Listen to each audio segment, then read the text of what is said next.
Hi everyone, welcome back to Rochelle's Speech Room. Today we're going to be talking about some strategies you can use with your little ones who might not be using a lot of words, they might not be using any words. And these strategies can be really useful to use throughout your day, when you're playing with your child, when you're having bath time, dinner time. These apply to any time that you're talking with your child.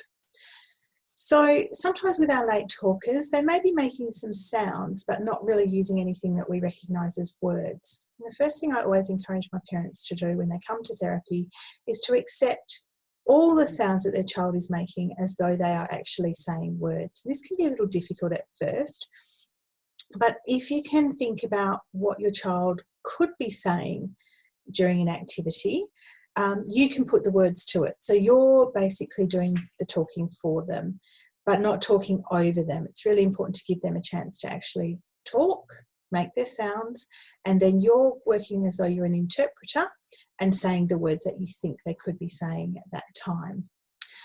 We really need to reward our children for attempting verbal communication, so attempting to use words to talk to us. Because what happens is sometimes our little people can be chatting away, not saying anything that we recognise, but they're still chatting away. But if they don't get a response from us, their communication partner, then sometimes their attempts can start to dwindle. Maybe they'll stop attempting at all. So sometimes parents say, oh, they just say nothing. So what we want to do is we want to make sure that we're responding to our children when they are doing this babbling as though they are trying to talk to us, so they are saying something, and then putting the words that they could be saying to the situation. So for example, if we were playing with cars and the little one's going, oh, boom, car, boom, and making just sounds, I'd be saying, oh, the car's driving, oh, look at the car, there goes the car. So I'm putting the words to it as though the child has communicated something to me. The next thing we want to do is we want to try and copy the sounds our children are making. And so sometimes this is easier said than done. So sometimes if we've got some babbling there and the babbling sounds are familiar to us, so the bub, bub, bub, bum, mum, mum, mum, mum. If we're at that stage, it's quite easy to copy the child's babbling. But as the child gets older, it can become a little more difficult because the sounds become more mixed up, less repetitive. So if we've got a child who's doing that simple babbling, like the bub, bub, bub, bum, mum, mum, mum, I would always encourage parents to copy it for a very short time, stop and wait. And we have to wait for a little longer than we feel is comfortable. We all know that feeling of being in a meeting where nobody really knows anyone, we're all sitting around the table and there's that awkward silence. We almost want to create that awkward silence because the thing that we naturally do is try to fill that silence. And we're giving our child the opportunity to fill the silence by giving them that little bit of extra waiting time. If your child's using sounds that are less repetitive and less predictable, so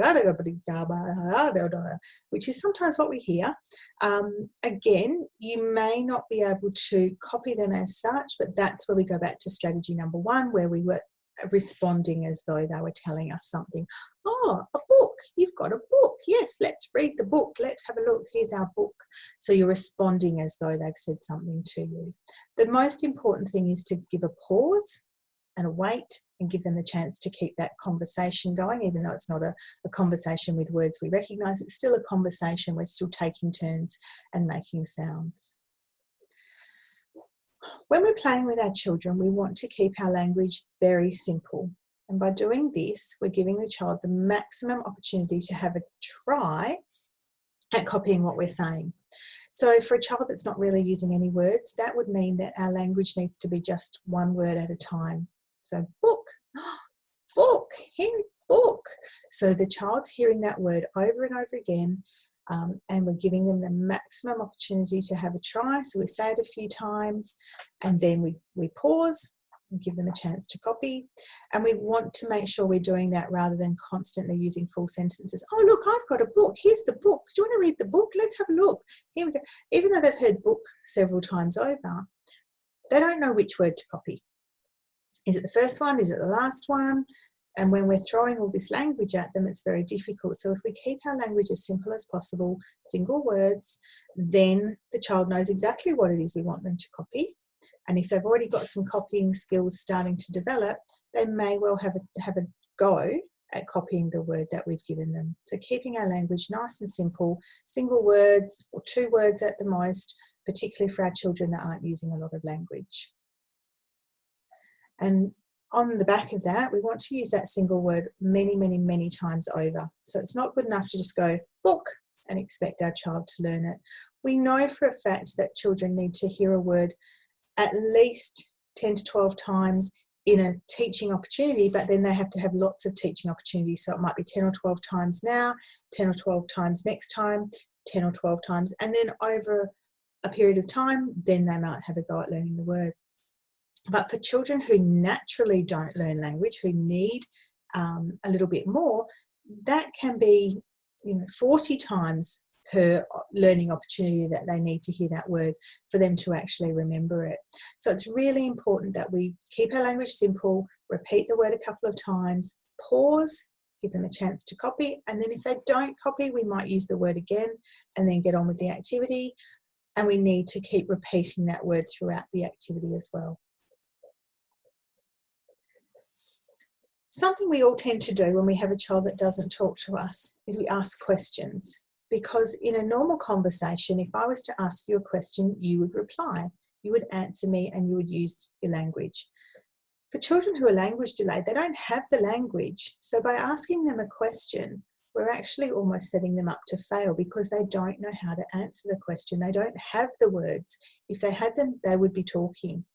So what I always say to my parents when they come to therapy with a child who's not really using a lot of speech or language is, instead of asking the question, tell them the answer. Say the word, don't ask the question.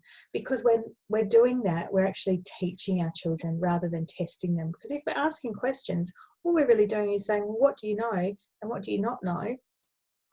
By saying the words for them, we're actually teaching them. So they're getting that opportunity to hear the words over and over that they need to learn.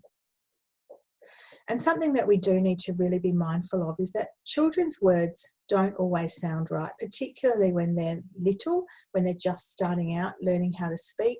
They haven't got the motor control, the control of their mouth and all the muscles and things that we have as experienced speakers. They need to learn how to do this. So words will not always sound right. So you might get, baba for banana. We think of often children doing nana, but sometimes it'll be baba, or it might be bup for up.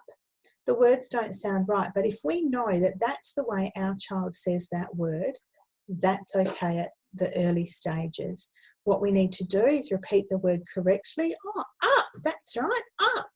And so they can hear the correct word, the correct way to say it.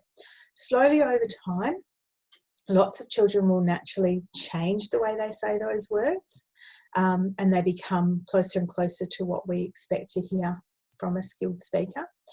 However, if they don't, then obviously we would need to look further into whether making the sounds is what's causing them to have problems with their speech in the first place. But we never say to the child, say it properly. We never say, oh, not up, it's up. Say it properly, because at this point in time, we're not so concerned about how the words are pronounced, but the fact that they're actually having a go. So these are a few strategies that you can use when you're playing with your child at home. As I say, it can be bath time, it can be book time, it can be dinner time, any time of the day, any time you're speaking with your child, these strategies can be really useful. So have a go, see how you go. What I'll do in another video coming up is I'll actually bring along some activities, have a look at some books and talk about how I would use books with this age group and how I would maybe choose a word during play. All right, hope these strategies work well for you. If you have any questions, feel free to post them on the comment section and I will do my best to answer them. Take care, bye.